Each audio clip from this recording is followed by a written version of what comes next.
إن الحمد لله نحمده ونستعينه ونستهديه ونستغفره ونعوذ بالله من شرور أنفسنا ومن سيئات أعمالنا من يهده الله فلا مضل له ومن يضلل فلن تجد له وليا مرشدا أشهد أن لا إله إلا الله وحده لا شريك له وأشهد أن سيدنا محمدا عبده ورسوله اللهم صل وسلم وبارك على سيدنا محمد وعلى آله وصحبه أجمعين أما بعد فيا عباد الله اتقوا الله حق تقاته ولا تموتن إلا وأنتم مسلمون. Sidang jemaah yang dirahmati Allah SWT sekalian, seperti biasa saya berpesan kepada diri saya dan juga tuan-tuan, marilah kita sama-sama bertakwa kepada Allah SWT dengan berusaha bersungguh-sungguh untuk melaksanakan perintah Allah SWT dan meninggalkan larangan Allah SWT. Sesungguhnya dunia ini yang sangat sementara, bekalan takwalah sahaja ia akan dapat menyelamatkan kita di dunia dan di akhirat.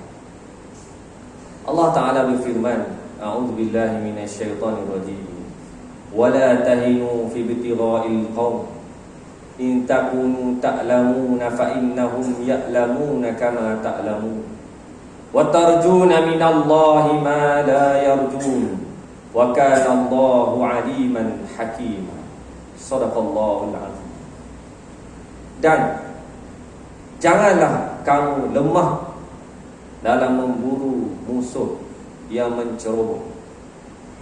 Kerana kalau kamu menderita sakit, sesungguhnya mereka pun sakit seperti mana kamu, seperti mana penderitaanmu. Sedangkan kamu mengharapkan dari Allah apa yang mereka tidak harapkan, yaitu balasan baik di akhirat. Dan Allah Ta'ala Maha tahu, Allah Ta'ala lagi Maha bijaksana.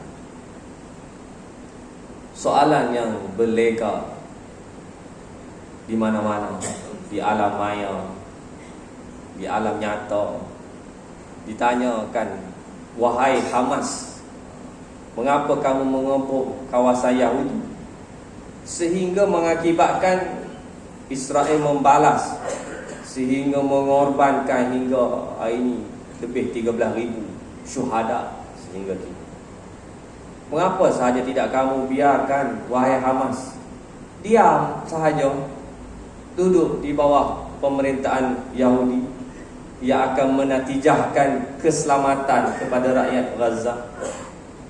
Mengapa tidak sahaja kamu biarkan Yahudi memerintah negara kamu agar mereka tidak mengebom rakyatmu seperti sekarang? Ini antara persoalan-persoalan yang berlega di minda, khususnya orang Islam yang masih lagi tidak memahami hakikat sejarah Palestin yang panjang, yang tidak tahu bahawa Yahudi sebenarnya mahu orang-orang Islam menyerah sebagaimana yang telah berlaku kepada sebahagian besar tanah Palestin. Tahukah kita sesungguhnya mereka mahu? Kita faham bahawa pertempuran ini adalah hanya pertempuran antara Hamas dan Israel, hanya sekadar pertelingkahan atas dasar sekeping tanah semata-mata. Seperti mana sebelum-sebelum ini mereka telah meyakinkan kita bahawa isu di Syria hanyalah sekadar pertembungan ketua mereka dan rakyat semata-mata, tidak ada kena-mengena dengan kamu.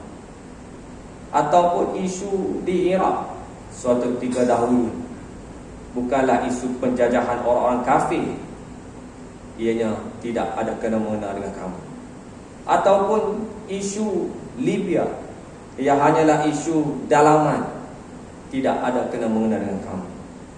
Isu Tunisia, tidak ada kena-mengena dengan kamu.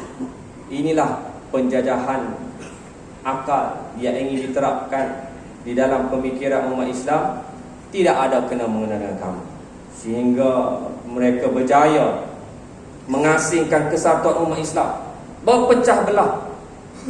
Kita hanya ambil tahu tentang negara kita sahaja, kerana tidak ada kena-mengena dengan kamu. Mereka mahu merosakkan pemikiran dengan menafikan bahawa sebenarnya di sana wujud peperangan akidah yang dipanggil ma'rakah akidiyah. Barat bersatu tenaga di balik Zionis. Anjing Zionis Joe Biden mengatakan, kalaulah tak ada sebuah negara Israel, kami akan wujudkan Israel. Dihantar pemusnah-pemusnah, menghantar bala tentera 2,000 tenteranya untuk membantu. Begitulah juga Britain, Jerman, Perancis memberi sokongan kepada Israel dari sudut militeri, dari sudut politik, dari sudut ekonomi, dari sudut media massa dan pelbagai sudut bantuan mereka. Tanpa peduli mangsanya kanak-kanak, tak peduli mangsa dia perempuan, tua ke, muda ke, orang sakit di hospital pun kena. Apa yang berlaku dalam dunia sekarang ini? Di manakah nilai kemanusiaan dalam hati jiwa-jiwa manusia? Dalam masa pemimpin negara Eropah sedang mengusahakan sesuatu, tetapi di mana pemimpin umat Islam? Ketua-ketua negara umat Islam, Perdana Menteri umat Islam, mana dia tentera-tentera umat Islam, komando-komando, askar-askar? Yang paling berani pun hanya mengecam Israel, ataupun keluarkan statement, keluarkan kenyataan, mari kita pemimpin umat Islam buat konferen, buat pertemuan mesyuarat, buat resolusi bersama mengutuk.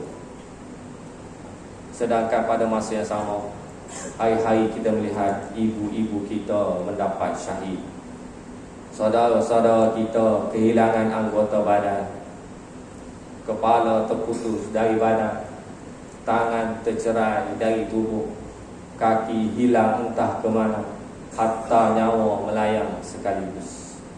Sabda Nabi SAW, ma min bi'in yafdulu amran musliman inda mautini tantahika fihi hurmatan wa yuntaqusu fihi min awli illa fadalahu Allahu azza wa jalla fi mautini yuhibbu fihi nusrati.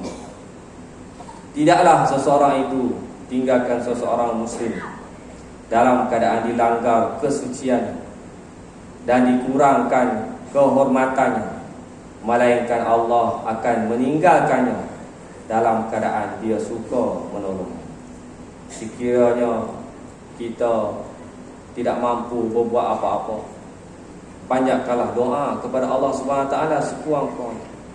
Kerana inilah pertembungan kita, malhamah kita, peperangan kita, jihad untuk mempertahankan akidah, untuk mempertahankan maruah, untuk mempertahankan tanah umat Islam. Inilah jihad kita semua. Takkan kita nak lihat sahaja ibu-ibu kita dibom setiap hari, anak-anak kita kehilangan kaki, tangan, badan dan kepala, bapa-bapa kita menderita. Kita bersumpah dengan nama Allah, kesengsaraan ini tidak akan berpanjangan dan akan berakhir ketika puak-puak munafik bersekongkol dengan golongan-golongan kufar. Kita berikrar seumpama ikrar sahabat Nabi SAW di hadapan Nabi SAW. Nahnu alladhina bai'u Muhammadan 'alal jihadi ma baqina abadan. Fa ajabahum Allahumma la 'aisha illa 'aishul akhirah. Tuan-tuan sidang jemaat yang dirahmati Allah SWT sekalian, seruan kita kepada ikhwan kita, saudara-saudara kita di Palestin, teruskanlah perjuangan mempertahankan agama ini. Seperti mana ayat yang kita baca awal khutbah tadi, wala tahinu fi ibtira'il qaum, janganlah berhenti untuk memerangi kaum-kaum yang menceroboh ke tanah kamu. Dan seruan kepada kita berkaitan dengan isu Palestin ini, teruskan kita beri sokongan moral kepada rakyat Palestin sekadar kemampuan kita. Yang ada harta, kita dermakan untuk membantu mereka. Tak mampu harta, lisan kita ada. Tak mampu dengan lisan, jari kita ada. Gunakan jari untuk share di media-media sosial tentang betapa benarnya peristiwa ini. Kerana di sana ada propaganda yang menafikan perkara ini berlaku. Diciptakan pelbagai propaganda yang memberikan label teroris kepada orang yang mempertahankan tanah air mereka daripada dijajah. Paling tidak, kita angkat tangan berdoa kepada Allah Subhanahu Wa Taala. Kita jangan pandang remeh kepada usaha-usaha orang yang nak melakukan sekadar kemampuan mereka. Mereka buat demonstrasi, mereka membuat pelbagai macam-macam lah, bergelak berapa minit lah, macam-macam cara untuk menunjukkan sokongan kepada sahabat-sahabat kita di tanah Palestin. Barakallahu li wa lakum fil kitab was sunnah wa nafa'ani wa iyyakum bil ayati wal hikmah. Aqulu qawli hadza in kana sawaban fa minallahil mannan wa in kana khata'an fa min nafsi wasyaitan. Wa astaghfirullahal azim li wa lakum wa lisa'iril muslimina wal muslimat wal mu'minina wal mu'minat innahu huwal ghafurur rahim.